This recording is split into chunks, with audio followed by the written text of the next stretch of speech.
এমকে TV, সবার আগে সব সময়। বিসমিল্লাহির রহমানির রহিম। প্রিয় আশুগঞ্জবাসী, আসসালামু আলাইকুম ওয়া রাহমাতুল্লাহ।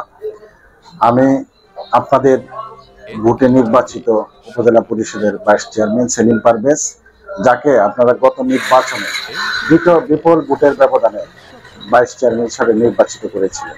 আমি কথা দিয়েছিলাম যে ভাইস চেয়ারম্যান পদে থেকেও উপজেলার বিভিন্ন উন্নয়নমূলক কর্মকাণ্ডে ভূমিকা রাখা যায়, সেটা প্রমাণ করতে চাই।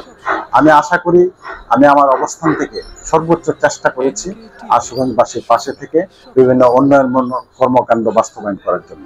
আমি চেষ্টা করেছি বিভিন্ন মসজিদ, মাদ্রাসা, রাস্তা ঘাট, শ্মশান থেকে ধরে সকল ধর্মীয় প্রতিষ্ঠানে আমার অবস্থান থেকে যতটুকু সহযোগিতা করার, উন্নয়ন কর্মকাণ্ডে ভূমিকা রাখার, সেটা আমি বাস্তবায়ন করার চেষ্টা করেছি। আরো কিছু অসমাপ্ত কাজ আছে, এই কাজগুলো আমার পরিকল্পনা আছে, আমি সেগুলো বাস্তবায়ন করার জন্য। আমি এবছরও উপজেলা পরিষদের ভাইস চেয়ারম্যান পদে নির্বাচন করার সিদ্ধান্ত নিয়েছি। সেই মোতাবেক আজকে আমি মনোনয়নপত্র আপনাদের দোয়ায় দাখিল করেছি। সুতরাং আমার বিশ্বাস যে আপনারা এবছরও আমাকে সর্বাত্মক সহযোগিতা করবেন, দোয়া করবেন এবং আবারও বিপুল ভোটের ব্যবধানে আমাকে ভাইস চেয়ারম্যান হিসেবে নির্বাচিত করবেন।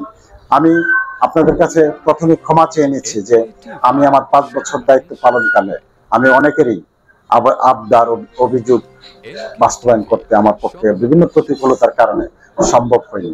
সুতরাং আমি এই কারণেই যে কাজগুলো আমি বিগত দিনে করতে পারিনি, এই অসমাপ্ত কাজগুলো করার লক্ষ্যেই আবারও ভাইস চেয়ারম্যান পদে নির্বাচন করার সিদ্ধান্ত নেই। সুতরাং আজকে যেহেতু আমি মনোনয়নপত্র দাখিল করেছি, আমি আপনাদের পুরো আশুগঞ্জ উপজেলাবাসী প্রত্যেকটি মানুষের দোয়া, সহযোগিতা, দয়া আমি কামনা করছি। আমার বিশ্বাস আপনারা এবারও এই উপজেলা পরিষদ নির্বাচনে আমার সার্বিক কার্যক্রমের দিক বিবেচনা করে আমাকে আবারও ভাইস চেয়ারম্যান হিসেবে বিজয়ী লাভ করার সুযোগটুকু করে দিবেন। সবশেষে আপনাদের সকলের দোয়া, সহযোগিতা এবং দয়া কামনা করে আমি আপনাদেরকে শুভেচ্ছা জানিয়ে আমি এখানে শেষ করছি। আপনারা ভালো থাকবেন এবং সুস্থ থাকবেন। দেশ বিদেশি প্রবাসী যেসব বন্ধু আছেন তাদেরও সর্বাত্মক সহযোগিতা কামনা করে আমি আমার বক্তব্য শেষ করছি। সকালে ভালো থাকবেন, সকলেই আমার জন্য দোয়া করবেন, আমিও আপনাদের জন্য দোয়া করি, আপনাদের দীর্ঘায়ু এবং সুস্থতা কামনা করছি। প্রিয় আশুগঞ্জবাসী, যারা গত নির্বাচনে আমাকে প্রত্যক্ষ পরোক্ষভাবে আমার নির্বাচনে আমাকে বিজয় লাভ করার জন্য আমাকে বিজয়ী করেছেন এবং বিজয় লাভ করিয়েছেন, তাদের প্রত্যেকের প্রতি আমি, আমার পরিবার আপনার কাছে চিরকৃতজ্ঞ। আমার বিশ্বাস এবারও আমাকে আপনারা চিরকৃতজ্ঞের বন্ধনে আবদ্ধ করবেন। আমার বিশ্বাস আমি গত 5 বছরের সততা, নিষ্ঠার সাথে আমি আমার দায়িত্ব পালন করার চেষ্টা করেছি।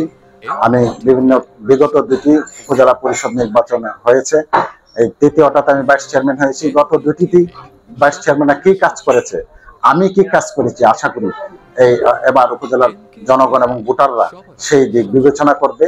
আর সেই দিক বিবেচনা করলে আমার বিশ্বাস যে আমি আবারও বিপুল ভোটে ভাইস চেয়ারম্যান নির্বাচিত।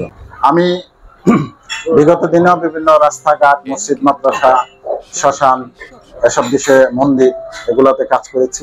আগামী দিনেও যেসব রাস্তাঘাটে ছোটখাটো রাস্তাঘাট আছে, বিভিন্ন মসজিদ, মাদ্রাসা, মন্দির, শ্মশান আছে, এগুলার উন্নয়নে আমি আমার সর্বাত্মক ভূমিকা রাখার চেষ্টা করব এবং একটি আধুনিক মডেল উপজেলা হিসেবে আশুগঞ্জ উপজেলাকে আমরা গড়ে তুলতে চাই। বর্তমান সরকার যেমন একটি স্মার্ট বাংলাদেশ করতে চাই, আমি সেই হিসাবে আমি আশুগঞ্জ উপজেলা একটি স্মার্ট উপজেলা হিসাবে গড়ে তুলতে চাই। সবশেষে আপনাদেরকে আবারও আমার কৃতজ্ঞতা, আমার পক্ষ থেকে, আমার পরিবার পক্ষ থেকে শুভেচ্ছা জানিয়ে আমি এখানেই শেষ করছি। আসসালামু আলাইকুম ওয়া রাহমাতুল্লাহি ওয়া বারাকাতুহু।